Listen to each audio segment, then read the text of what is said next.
Hello बच्चों, तो कैसे हैं आप सभी। आशा करता हूँ आप सभी अच्छे होंगे, मस्त होंगे और अपने बोर्ड एग्जाम की तैयारी को बेहतरीन तरीके से कर रहे होंगे। मैं अभिषेक सिंह आप सभी का स्वागत करता हूँ बेटा अपने प्यारे से YouTube channel UP board with Amit sir में। तो बेटा आज आप लोगों के लिए लेकर मैं आया हूँ कक्षा 12वीं की गणित का मैथ लेके आया हूँ बेटा, जिसमें आज हम लोग बात करने वाले हैं आव्यूह की, जिसमें हम कंप्लीट कॉन्सेप्ट को समझने वाले हैं प्लस उसकी एक्सरसाइज 3.1 को भी करने वाले हैं। तो आज आव्यूह को एकदम बेसिक से तोड़ेंगे और मजबूत तरीके से आपको तैयार करेंगे बेटा। इस आव्यूह चैप्टर से बेटा आपके बोर्ड एग्जाम में 10 नंबर का आपको योगदान होता है और उसकी नज़रिए से बहुत ही इंपॉर्टेंट चैप्टर है बेटा, बिल्कुल स्किप मत करना। एकदम आसान चैप्टर है, बहुत ही आसान चैप्टर है और आराम से आपके इसमें 10 में से 10 मार्क्स बन सकते हैं और बोर्ड एग्जाम में आप इसमें बेहतरीन परफॉर्मेंस कर सकते हैं। यदि एक एक चैप्टर को आप इसी तरह तैयार करते हुए चलेंगे बेटा तो आपके बोर्ड एग्जाम में इसी तरह नंबर आपके धीरे धीरे अच्छे हो जाएंगे। जितने भी बच्चे चैनल पर जुड़ रहे हैं बेटा, ये सब चैनल को जरूर सब्सक्राइब करके रख लीजिए। आने वाले वीडियो में आपको बहुत ही ऐसे हेल्पफुल होने वाली है वीडियो, तो आप लोग प्लीज़ चैनल को सब्सक्राइब कर लीजिए। अभी मैं आव्यूह के एनसीईआरटी क्वेश्चन को कवर कर रहा हूँ, उसके बाद में इसके प्रीवियस ईयर क्वेश्चन को भी इसी के साथ सेट करते चलूँगा बेटा, ठीक है। तो आज इसके बेसिक इंट्रोडक्शन और 3.1 एक्सरसाइज एनसीईआरटी का हम लोग खत्म करने वाले हैं। तो जितने भी बच्चे हैं, जितने कमज़ोर बच्चे हैं हमारे, वो सभी इस चैनल को सब्सक्राइब भी कर लें और प्लस वीडियो को पूरा वॉच करें। आज हम लोग आव्यूह का धुआं करने वाले हैं। तो सबसे पहले हम ये समझने वाले हैं बेटा क्या कि आव्यूह होता क्या है ना। आव्यूह होता क्या है, ठीक है। सबसे पहले तो ये समझते हैं कि आव्यूह है क्या।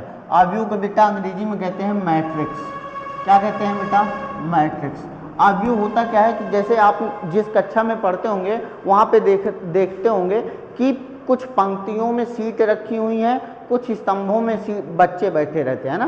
पंक्ति और स्तंभ में बच्चे बैठे हुए रहते हैं। यदि पंक्ति और स्तंभ में बच्चों को अरेंजमेंट किया गया है तो इसी अरेंजमेंट को हम बेटा आव्यूह कहते हैं। क्या कहते हैं? आव्यूह कहते हैं। अब देखो आव्यूह को प्रदर्शित किससे करते हैं, तो बेटा इसको हम हमेशा बड़े ब्रैकेट में लिखते हैं। किस में लिखते हैं बेटा? बड़े ब्रैकेट में।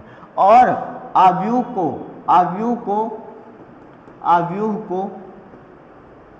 को बेटा अंग्रेजी वर्णमाला के कैपिटल लेटर से लिखते हैं। अंग्रेजी वर्णमाला के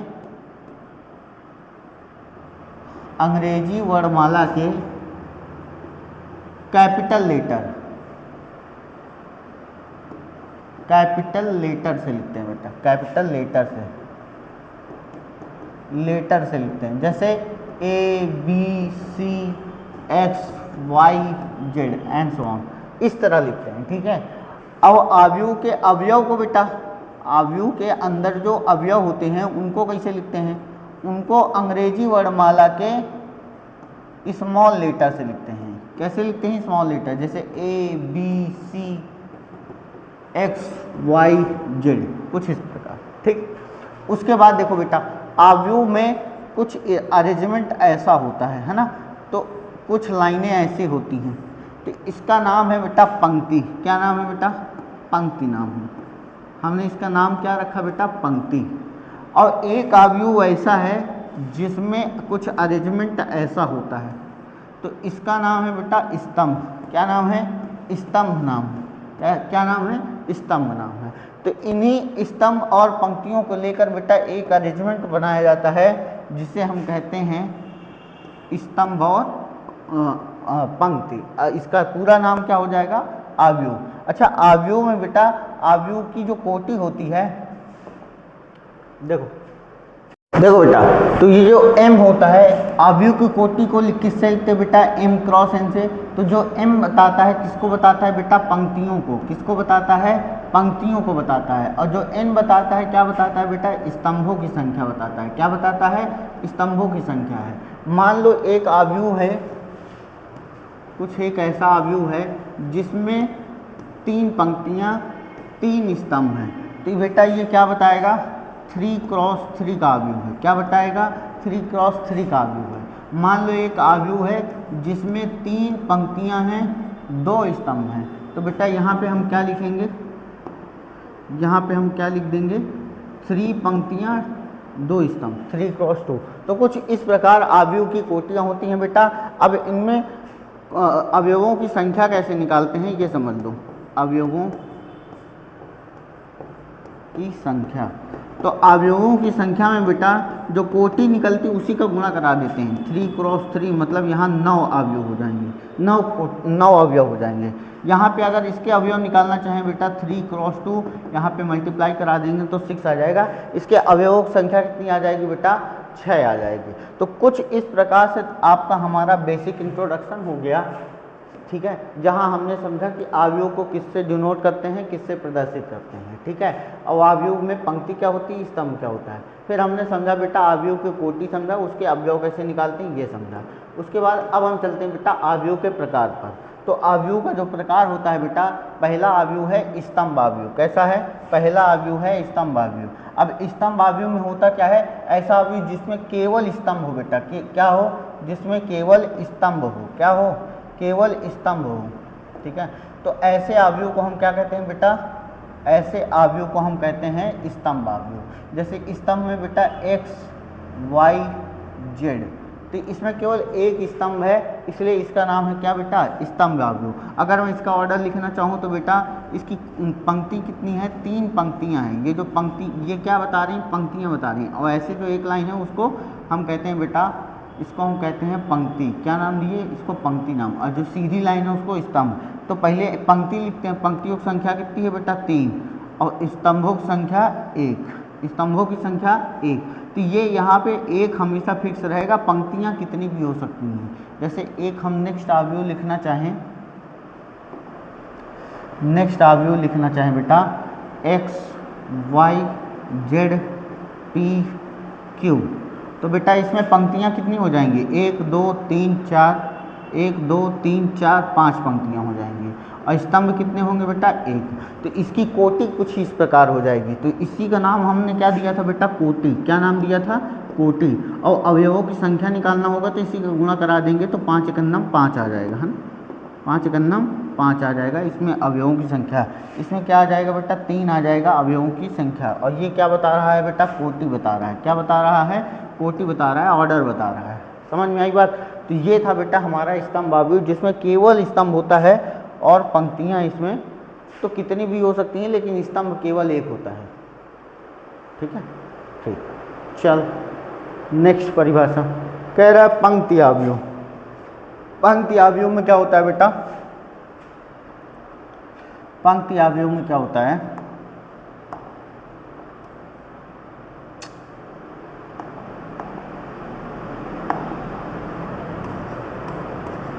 ऐसा अवयव,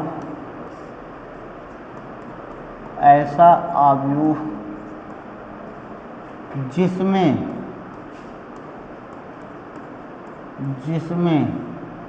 केवल क्या हो? पंक्ति हो। जिसमें केवल पंक्ति हो, क्या कहलाता है? पंक्ति अवयव कहलाता है। जैसे क्या होगा बेटा? अब देखो पंक्ति अवयव में, जैसे मान लो कि कुछ ऐसा अरेंजमेंट x, y, z, तो इसको बेटा हम क्या कहेंगे? पंक्ति अवयव कहेंगे। जिसमें पंक्ति बस होगी, स्तंभ अलग अलग हो सकते हैं। तो पंक्ति बेटा एक है, लेकिन स्तंभ कितने हैं? 1 2 3। ये क्या है? स्तंभ है। ये क्या है बेटा? स्तंभ बता रहा है, स्तंभ। तो ये स्तंभ कितने हैं बेटा? 3। तो इसका ऑर्डर क्या हो जाएगा, यानी इसकी कोटि क्या हो जाएगी बेटा? 1 × 3 हो जाएगी। अच्छा, दूसरा एग्जाम्पल इसमें ये भी हो सकता है बेटा, अगर कहीं पे ये लिखा है मान लो, तो ये भी क्या है? एक पंक्ति अवयव है। ये भी क्या है बेटा? एक पंक्ति अवयव है, ठीक है। तो इसकी कोटि क्या हो जाएगी? 1 × 1 हो जाएगी, ठीक है। कहीं पे अगर ऐसा भी लिखा है बेटा x, कॉमा नहीं लगता इनके बीच में, y, z, p, q, r, अगर ऐसा भी लिखा है तो ये भी क्या है बेटा? एक पंक्ति अवयव है, लेकिन इसकी कोटि कितनी हो जाएगी? 1 2 3 4 5 6। तो ये हो जाएगा बेटा 1 × 6। ये हो जाएगी इसकी कोटि। अवयव की संख्या निकालेंगे बेटा, तो यहाँ पे 3 निकल के आएगा, यहाँ पे 1 निकल के आएगा, यहाँ पे 6 निकल के आएगा। तो कुछ इस प्रकार से इसके अवयव और इसकी कोटियाँ निकाली जाती हैं। ठीक है, हमको केवल इसके प्रकार समझना है, वो हम लोग समझते चल रहे हैं बेहतरीन तरीके से। अगर मज़ा आ रहा है बेटा तो आप लोग चैनल को सब्सक्राइब भी कर दिया करिए और दोस्तों के साथ शेयर ज़रूर कर दिया करिए। ठीक है, कुछ अपनी दायित्वों का निर्वहन यदि आप करेंगे तो जीवन में और उच्च सफलता की मार्ग पे पहुँचेंगे। एक वर्ग आव्यूह क्या होता है बेटा? जहाँ पे पंक्ति का मान, पंक्तियों की संख्या स्तंभों की संख्या के बराबर हो, स्तंभों की संख्या के बराबर हो, वो क्या कहलाता है बेटा? पंक्ति कहलाती है, वो वर्ग आव्यूह कहलाता है। क्या कहलाता है बेटा? वर्ग आव्यूह कहलाता है। अब देखो, यानी हम ये कहें बेटा m बराबर n हो जाए, क्या हो जाए? m बराबर n हो जाए। जैसे तो देखो आव्यूह में बेटा मान लो मैं यहाँ पे लिख रहा हूँ 1 2 3 4, तो ये क्या है बेटा? एक वर्ग आव्यूह है, तो इसमें 2 पंक्तियाँ और 2 स्तंभ शामिल हैं, यानी 2 क्रॉस 2 की कोटि हो जाएगी। कितनी हो जाएगी? 2 क्रॉस 2 की। दूसरा एग्जाम्पल, अगर कहीं पे बेटा केवल इतना लिखा है तो ये भी क्या है बेटा? एक वर्ग आव्यूह है, क्योंकि यहाँ भी क्या है? 1 क्रॉस 1 है। कहीं पे एक एग्जाम्पल ये हो जाए, ठीक है, x y z a b c p q r, अगर ये ऐसा हो जाए तब भी ये क्या हो जाएगा बेटा? एक वर्ग आव्यूह होगा। कितने का? 3 क्रॉस 3 का। ठीक है, 3 क्रॉस 3 का। अगर इसके अवयव निकालें तो यहाँ पे 9 आएगा बेटा, यहाँ पे 1 निकल के आ जाएगा और यहाँ पे 4 निकल के आ जाएगा। तो कुछ इस प्रकार के इसके आव्यूह की कोटियाँ और अवयव निकल के आ रहे हैं, और हम लोग एक बेहतरीन तरीके से इसके प्रकार को भी समझते हुए चलते हैं। इन सारी चीज़ों को बढ़िया नोट्स में लिखते चलिए, आराम से आपको मज़ा आता रहेगा। विकर्ण आव्यूह, बेटा विकर्ण आव्यूह कैसा होता है? ऐसा आव्यूह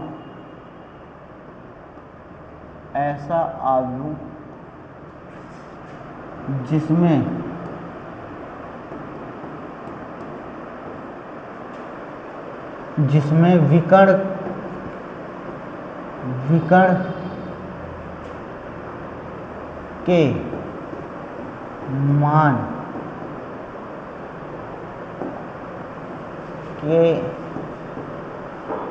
विकर्ण के मान के अलावा सभी अवयव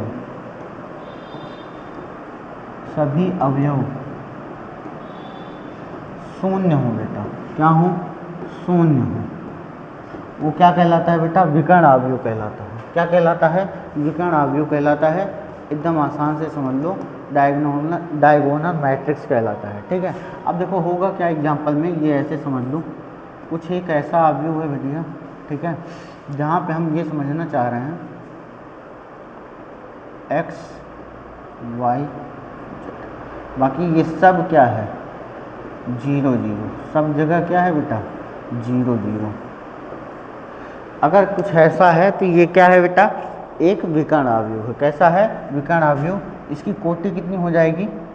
कोटि हो जाएगी बेटा 3 क्रॉस 3 की। कितनी हो जाएगी? 3 क्रॉस 3 की। मान लो एक दूसरा एग्जाम्पल हम ले लें, है ना, एक दूसरा एग्जाम्पल से समझ लेते हैं। तो एक मान लो कुछ ऐसा आव्यूह है, यहाँ पे 1 2 3 0 0 0 0 0, ये क्या होगा बेटा? एक विकर्ण आव्यूह होगा। कैसा होगा? एक विकर्ण आव्यूह होगा। यानी इस डायगोनल के मान, है ना, इस डायगोनल के मान मेन है। ठीक है, ये डायगोनल के मान मेन है। ये यदि ये मान आपके अलग अलग हैं, क्या है? अलग अलग, अब बाकी अवयव क्या हैं? शून्य हैं, तो उसको हम बेटा कह देते हैं विकर्ण आव्यूह। क्या कह देते हैं? विकर्ण आव्यूह। नेक्स्ट देखो अदिश आव्यूह। अब देखो अदिश आव्यूह में क्या होगा बेटा? ऐसा आव्यूह ऐसा अवयव जिसमें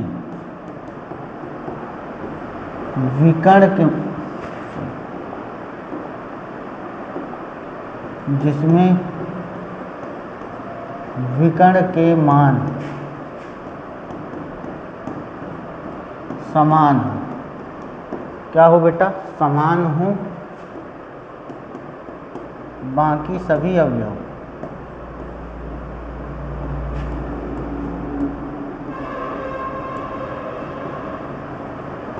शून्य हो।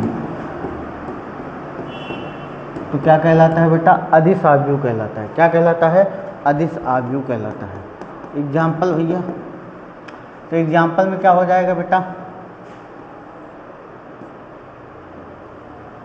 ठीक है, तो हम मान लो यहाँ पे लिखते हैं x हो जाए, यहाँ पे x हो जाए 0 0 0 0 0। तो यदि ये आव्यूह यानी ये डायगोनल का मान यदि अगर सेम हो जा रहा है तो इसको बेटा हम नाम दे देते हैं विकर्ण आव्यूह। क्या नाम दे देते हैं? विकर्ण आव्यूह। मान लो एक दूसरा एग्जाम्पल ले लो भाई, है ना। मान लो यहाँ पे √3 है, यहाँ √3 है और यहाँ भी क्या हो जाए? √3 हो जाए। तो यहाँ पे क्या हो जाएगा? 0, यहाँ पे क्या होगा? 0, यहाँ क्या होगा? 0, यहाँ क्या होगा? 0 0। तो ऐसे करके ये सारे मान देखो, यहाँ पे विकर्ण के डायगोनल के मान देखो आप गौर से, तो ये सब क्या है? समान है। यदि अगर विकर्ण के मान समान हैं तो बेटा ये क्या बन जाएगा?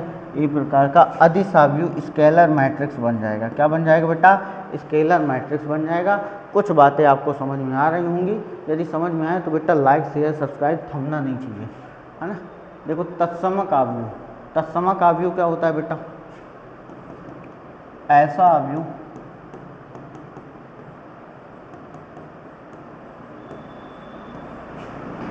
जिसमें विकर्ण के मान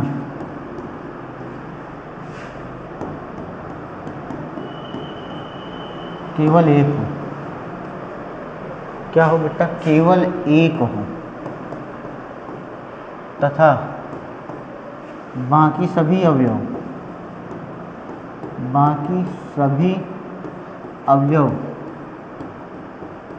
क्या हो बेटा? शून्य हो। क्या हो? शून्य हो। शून्य हो। क्या कहलाता है बेटा? तत्समक आव्यूह कहलाता है। क्या कहलाता है? तत्समक आव्यूह कहलाता है। अब देखो तत्समक आव्यूह में क्या हो जाएगा बेटा?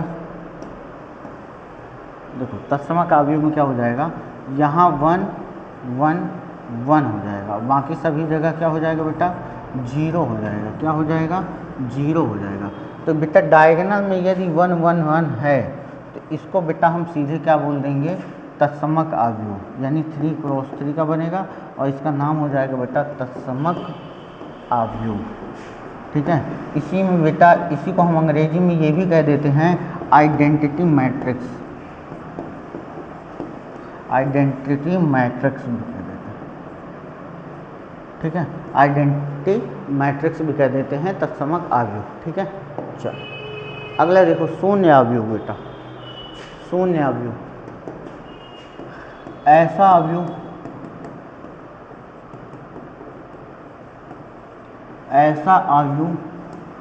जिसके सभी अवयव शून्य हो। क्या हो बेटा? सभी अवयव शून्य हो। क्या कहलाएगा?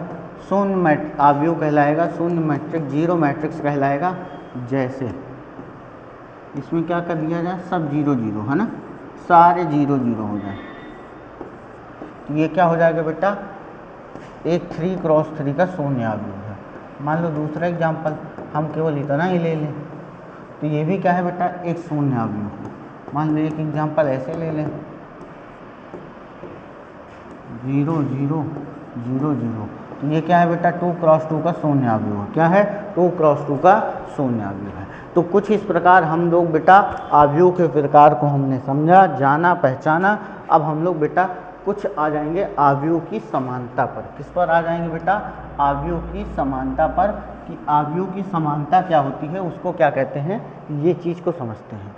दो आव्यूह यदि ए और बी समान कहलाते हैं, कब? जब उनकी कोटि समान हो, है ना, कोटि समान हो। क्या समान हो?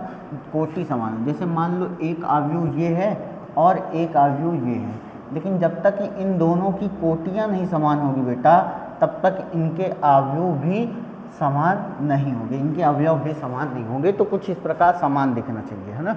और ए का प्रत्येक अवयव बी के प्रत्येक अवयव के संगत अवयव के बराबर होना चाहिए। जैसे मान लो यहाँ पे हो गया एक्स वाई जेड और यहाँ हो गया ए।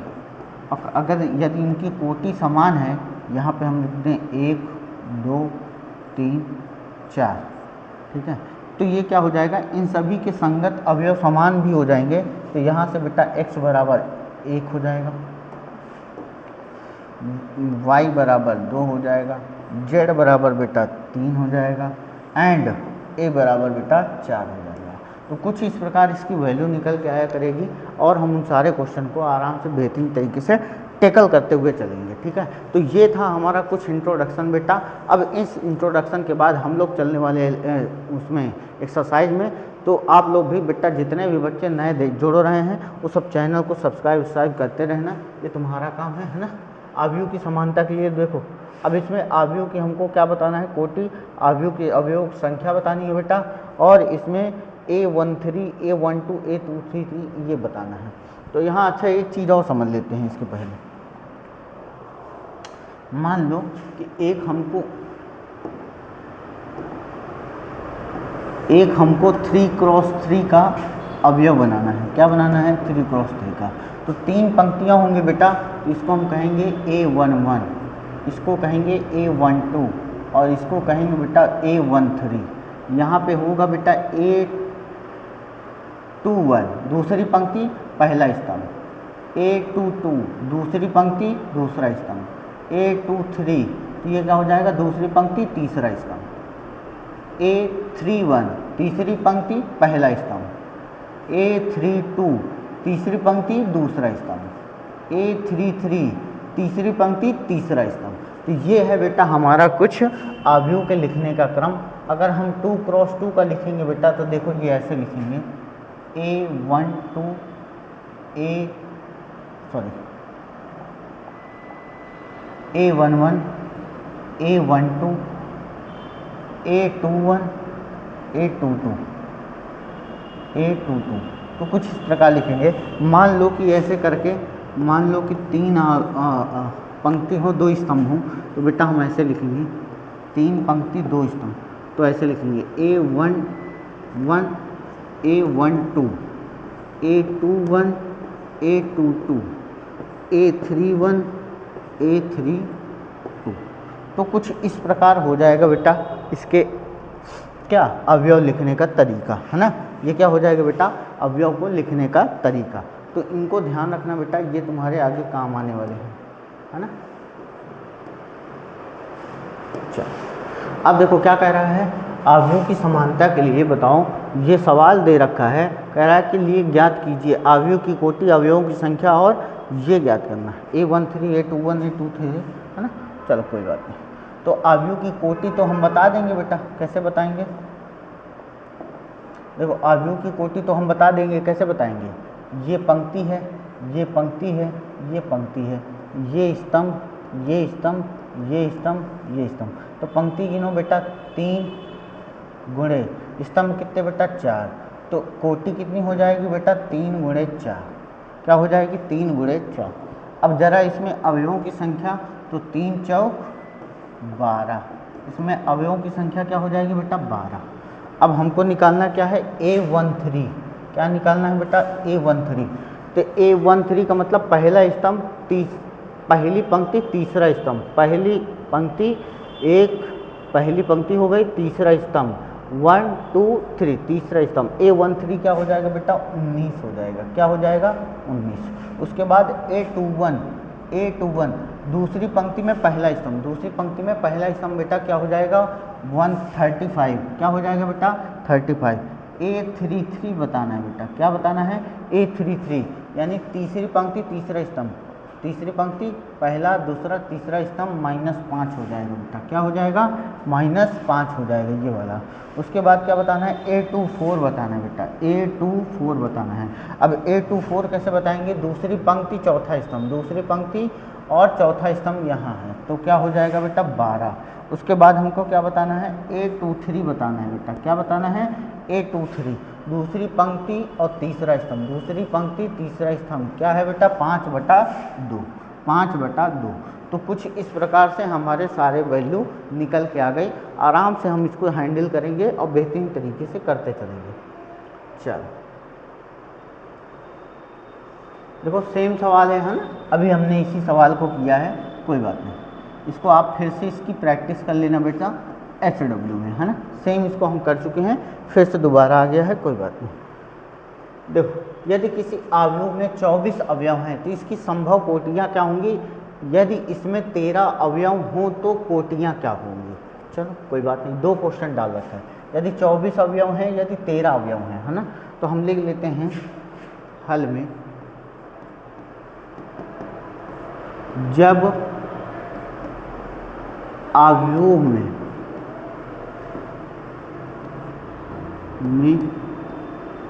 24 अवयव हैं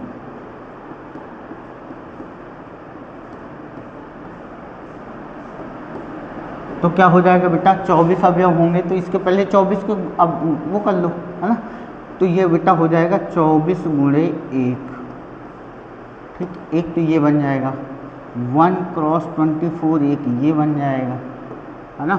उसके बाद क्या बनेगा बेटा? 8 × 24 होगा और 3 × 24, एक ये बन जाएगा। उसके बाद 6 चौको 24 होता है बेटा और 4 छंग 24 होता है, एक ये बन जाएगा। उसके बाद बेटा 2 12 दुनाई 24 हो जाएगा और 2 × 12 हो जाएगा, है ना। और क्या होगा भाई? और कुछ होगा? और कुछ ना होगा। तो कुछ इस प्रकार से, मतलब कुछ इस प्रकार से इसके वो निकल के आएंगे, है ना। क्या? संभव कोटियों की संख्या। अब हम किसको लिखेंगे बेटा? जब अवयव में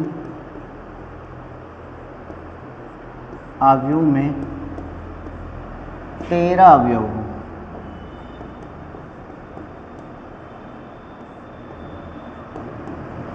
तो उसे हम क्या कहेंगे बेटा? उसे हम कहेंगे 13 अवयव हों तो इसकी संभव कोटियाँ क्या क्या निकलेंगी बेटा? 13 में 1 × 13 और दूसरा निकलेगा 13 × 1, और इससे ज़्यादा कोई संभव कोटि नहीं निकलने वाली, केवल इसका इतना ही आंसर हो जाएगा। चलो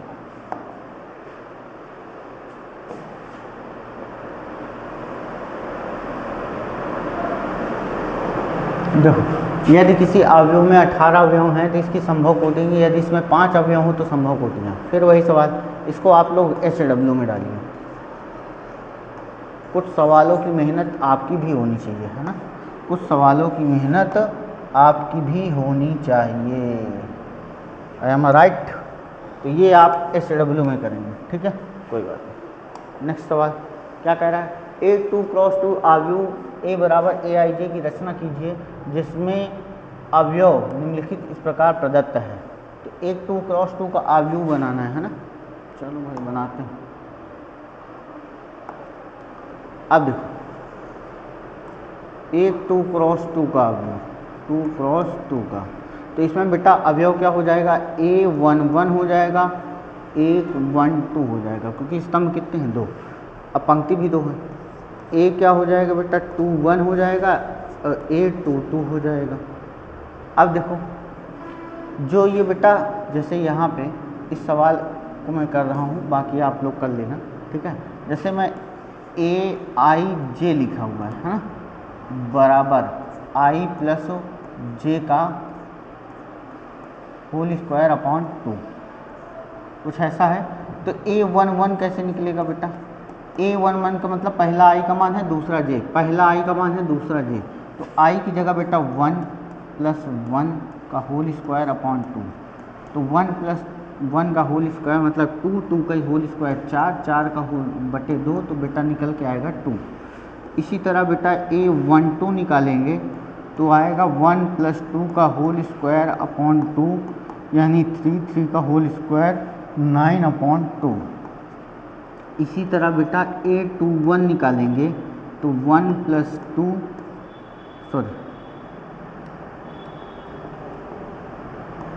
प्लस 1 का होल स्क्वायर अपॉन में 2।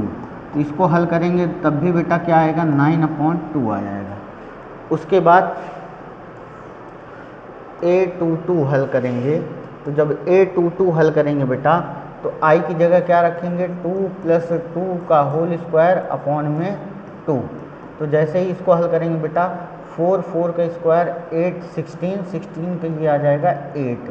तो जब हम इसमें रखेंगे बेटा आव्यूह में तो क्या बन के आएगा A11 की वैल्यू बताओ बेटा 2 आ गया, A12 की वैल्यू 9 अपॉन 2 आ गया, A21 की वैल्यू बताओ 9 अपॉन 2 आ गया बेटा, A22 की वैल्यू बताओ 8 आ गया। तो ये इसका कुछ इस प्रकार आंसर हो गया बेटा। आराम से हमने क्वेश्चन को कर लिया, कोई दिक्कत नहीं है। तो इसी प्रकार सेकंड वाले क्वेश्चन को हम देखते हैं। सेकंड वाला क्वेश्चन क्या कह रहा है बेटा, Aij बराबर i अपॉन जे।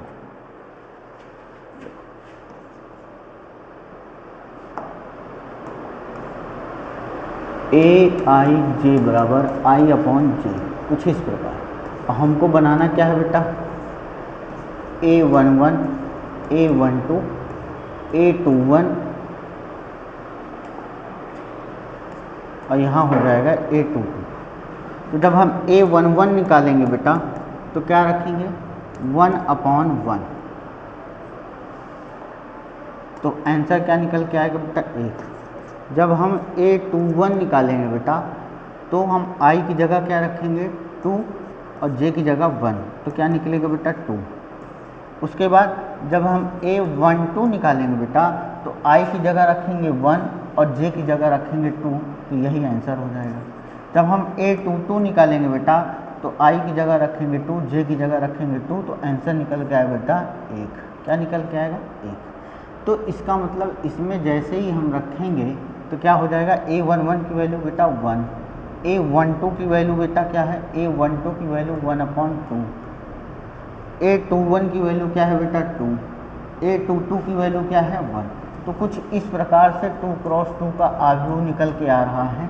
ठीक है, तो इस प्रकार से आपको बना के दिखाना है और ये वाला आपको होमवर्क में करना है। ये कहाँ करना है बेटा HW में करना है आपको। ठीक है, घर में प्रैक्टिस करना है। चलो नेक्स्ट क्वेश्चन क्या कह रहा है हमसे। नेक्स्ट क्वेश्चन कह रहा है एक 3 क्रॉस 4 का आव्यूह की रचना कीजिए जिसमें कुछ ये इस प्रकार से है ना। तो 3 क्रॉस 4 तो कैसे बनेगा 3 क्रॉस 4 भाई। तो 3 क्रॉस 4 चलो भाई 3 क्रॉस 4 तो कुछ ऐसे रचना होगी 3 क्रॉस 4 यानी पंक्ति कितनी 3। तो A11 यहाँ पे देखो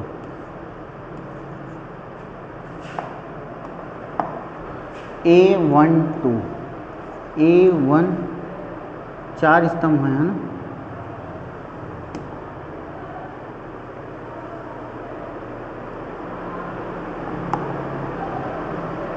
A12 A13 और A14 ये बेटा आपके बन के निकल के आएंगे 3 क्रॉस 4। तो जैसे ही अब यहाँ पे क्या रखेंगे A21 A22 A23 A24। यहाँ पे बेटा A31 A32 A33 A34। तो कुछ इस प्रकार से ये निकल के आएगा और इन सभी की वैल्यू हम निकालेंगे बेटा। तो A11 की वैल्यू बताओ। तो A11 की वैल्यू बेटा 1/2 इसमें रखेंगे मॉड में। तो जैसे ही 1 रखेंगे -3 प्लस 1 तो क्या हो जाएगा बेटा -3 प्लस 1 -3 प्लस में 1 तो क्या हो जाएगा बेटा 1/2 ये हो जाएगा मॉड के अंदर -2। तो बाहर निकलेगा हमेशा मॉड के अंदर जो भी वैल्यू निकलती है बेटा प्लस में निकलती है, तो 2/2 इसका मतलब 1 आ गया।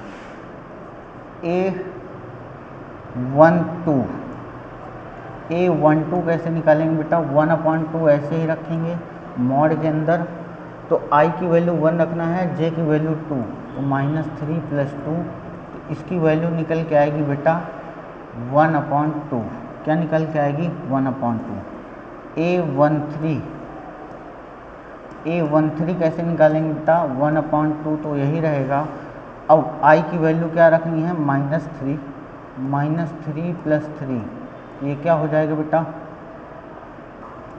0 हो जाएगी। ये क्या हो जाएगा 0, तो 0 × समथिंग सब 0 हो जाएगा। A14 क्या हो जाएगा बेटा 1/2 मॉड, तो ये हो जाएगा -3 + 4, तो क्या आ जाएगा बेटा 1/2। तो इस प्रकार से इसकी वैल्यू निकालनी है और सारी वैल्यू को यहाँ पे ऐसे पुट कर देना है। आई होप आप लोग वैसे कर लेंगे, इतना समझदार तो मैं आपको समझता हूँ, लेकिन फिर भी मैं करके दिखाई दे रहा हूँ, है ना। तो 1/2 आ जाओ मॉड के अंदर। अब I की वैल्यू यहाँ पे -6 + 1, तो क्या आ जाएगा बेटा प्लस का 5 आएगा बाहर से, 6 में से 1 जाएगा 5, -5 × 1/2। अब देखो बेटा A22 जब निकालेंगे, तो A22 जैसे ही निकालेंगे बेटा 1/2 मॉड 6 प्लस का 2, तो ये आ जाएगा बेटा 1/2 प्लस का 4, तो ये बेटा 2 आ जाएगा। इसका आंसर कितना आ जाएगा 2। A23 देखो 1/2 -6 प्लस का 3 आ जाएगा बेटा, तो जैसे ही इसको हल करोगे तो 3/2 इसका आंसर निकल आएगा। एकदम आसान है, देखो 1/4 -6 प्लस का 4, ये क्या हो जाएगा बेटा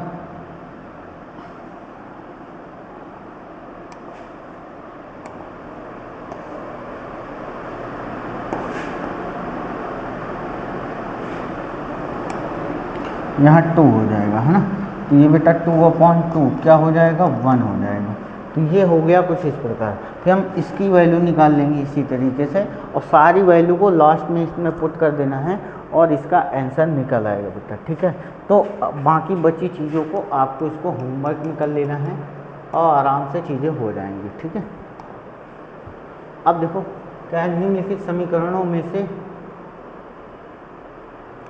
2 के मान ज्ञात कीजिए, x y z के मान ज्ञात कीजिए। गलत लिखा हुआ है, यहाँ पे लिखा होना चाहिए x, y, z के मान ज्ञात कीजिए। अब देखो इसमें क्या दिख रहा है बेटा, आव्यूह की समानता दिख रही है। क्या दिख रहा है, आव्यूह की समानता दिख रही है हमें। क्या दिख रहा है, आव्यूह की समानता, ठीक है। अब देखो अब होगा क्या, अगर इनकी कोटि भी समान है 2 × 2 की, इनकी भी कोटि 2 × 2 की है, तो इनके अवयव भी क्या हो जाएंगे आपस में समान। तो y की वैल्यू क्या निकल के आएगी बेटा, देखो इसकी तुलना होगी तो क्या आ जाएगा 4। देखो y की वैल्यू क्या आ गई 4। z की वैल्यू क्या आ जाएगी बेटा 3 आ जाएगी। z की वैल्यू डायरेक्ट कंपेयर करेंगे 3 आ जाएगी। x की वैल्यू क्या आ जाएगी बेटा 1 आ जाएगी। x की वैल्यू क्या आ जाएगी 1। और देखो 5 यहाँ है तो 5 यहाँ भी लिखा है, समझ में आई बात। तो ये बताता है कि ये सवाल क्या है, समान है। इसी तरह सेकंड क्वेश्चन देखो, यहाँ 2 है यहाँ भी 2 है ना। तो इसका मतलब ये हुआ बेटा x + y बराबर ये क्या हो जाएगा 6। अब देखो 5 + z बराबर क्या है बेटा 5, तो ये उधर जाएगा तो z बराबर क्या हो जाएगा 0। उसके बाद देखो x y की वैल्यू दे रखा है बेटा 8, x और y की वैल्यू दे रखा है 8। तो हम कैसे वैल्यू निकालेंगे इसकी, तो इसको हम लिख सकते हैं x बराबर 8/y, ठीक है।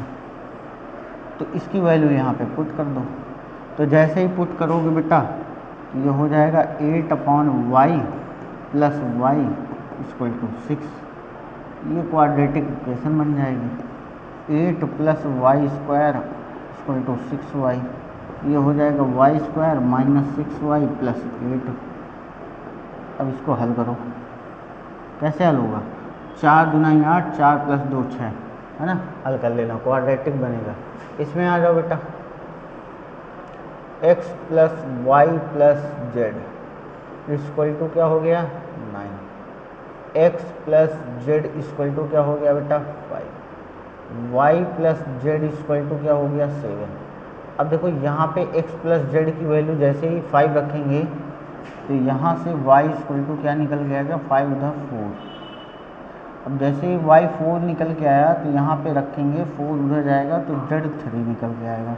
और जैसे ही y z की वैल्यू निकलेगी 4 3 7 उधर जाएगा तो फिर यहाँ से x इक्वल टू 2 निकल आएगा। आई होप आपको समझ में आ रहा होगा बेहतरीन तरीके से, है ना। आराम से करते रहो सवाल को, ठीक है। और कोई फालतू की बात यहाँ पे नहीं करेगा, ठीक है। हम लोग सवाल करने आए हैं, सवाल करेंगे पूरे शिद्दत से, टाइम पास करने नहीं आए। ज़िंदगी में जो बच्चा बेटा टाइम पास करेगा वो टाइम पास ही करता रह जाएगा, है ना। तो देखो a - b बराबर क्या हो जाएगा -1, 2a + c क्या हो जाएगा बेटा 5, 2a - b क्या हो जाएगा 0, और 3c + d क्या हो जाएगा 13। अब ज़रा इस समीकरण को पकड़ो, 2a ये माइनस का b उधर जाएगा, b हो जाएगा, ठीक है, ओके। तो b की जगह मैं 2a लिख सकता हूँ। तो इस इक्वेशन में आ जाओ, a - b की जगह माइनस का 2a बराबर 1। जब इसको हल करेंगे बेटा माइनस का a बराबर 1, तो a की वैल्यू क्या आ गई बेटा -1, उसको उधर ले गए। अब a की वैल्यू यहाँ पे फेंक दो इस समीकरण में, तो जैसे ही 2 × -1 बराबर b करोगे तो b की वैल्यू आ जाएगी -2। और जैसे ही a b की वैल्यू दे रहा है तो इस समीकरण से c की वैल्यू निकाल लो, 2 × -1 + c बराबर 5। तो c बराबर क्या हो जाएगा बेटा 5 + 3, c बराबर हो जाएगा बेटा 8। ये हो गई c की वैल्यू। अब ज़रा c आ गया तो इससे d निकाल दो, 3 × 8 + d बराबर 13। तो ये उधर जाएगा तो d बराबर हो जाएगा 13 - 24। तो d बराबर क्या निकल के आएगा बेटा, d बराबर आ जाएगा 24 में से 13 गया -11, ठीक है। तो इस प्रकार ABCD की वैल्यू हमने, ये क्या हो गया, ठीक है, इस प्रकार हमने ABCD की वैल्यू निकाल ली। नेक्स्ट क्वेश्चन क्या कह रहा है, ऑब्जेक्टिव क्वेश्चन आ गया बेटा, यदि A बराबर m × n एक वर्ग आव्यूह है, कब होगा वर्ग आव्यूह, जब m का मान n से बड़ा होगा, जी नहीं, m का मान n से छोटा होगा, नहीं, m का मान n से बड़ा होगा, जी नहीं, m बराबर n होगा, 100% सही ऑप्शन। चल उसके बाद देखो x तथा y के प्रदत्त किन मानों के लिए आव्यूह के युग्म समान है ना। यहाँ से x और y की वैल्यू निकालनी पड़ेगी, तो निकाल लेते हैं जल्दी से। 3x + 7 बराबर 0, तो 3x बराबर क्या हो जाएगा बेटा -7, x इक्वल टू -7/3। तो x की वैल्यू -7/3, x की वैल्यू क्या होनी चाहिए बेटा -7/3। मुझे लग रहा है यही ऑप्शन है, ठीक है। और y की वैल्यू निकाल लो, अच्छा y की वैल्यू निकालो, y -2 बराबर 5, तो y इक्वल टू क्या हो जाएगा बेटा 7, y इक्वल टू 7, यानी ए ऑप्शन इसका राइट ऑप्शन हो जाएगा बेटा, ए ऑप्शन इसका राइट ऑप्शन।